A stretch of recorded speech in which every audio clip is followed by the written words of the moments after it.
आई प्रतिष्ठान अन्नछत्र भंडी शेगाव पंढरपूर तर्फे सालाबाद प्रमाणे याही वर्षी श्री जगद्गुरु तुकाराम महाराज व श्री संत ज्ञानेश्वर महाराज, श्री संत सोपान काका, श्री संत मुक्ताई या पालखीतील वारकऱ्यांसाठी महाप्रसाद व आरोग्य सेवेचे आयोजन करण्यात आले होते।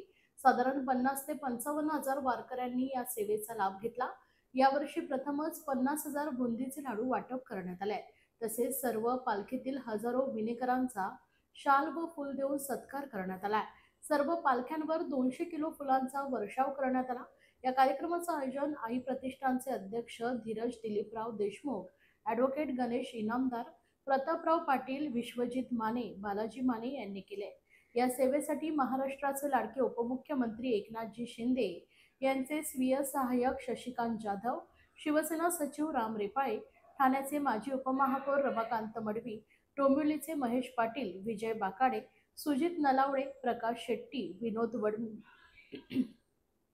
विनोद मडवी, चरण म्हात्रे, शशिकांत पाटील, राजेश पाटील, ॲडव्होकेट श्रीनिवासन क्षीरसागर, कुलदीप सूर्यवंशी, कृष्ण पाडे, उमेश थोरात, व्यंकटेश शिंदे, चंद्रकांत टिंगटोले, गणेश पांचाळ, कृष्णा सरवदे, धनाजी शिंदे, विनोद पाटील, अविनाश लाड, प्रशिक गरुड, जितेंद्र जाधव, रामलिंग दरेकर, कलीम शेख, महेंद्र टेकाळे, प्रशांत पाटील, अमोल कोडक यांनी भेट दिली।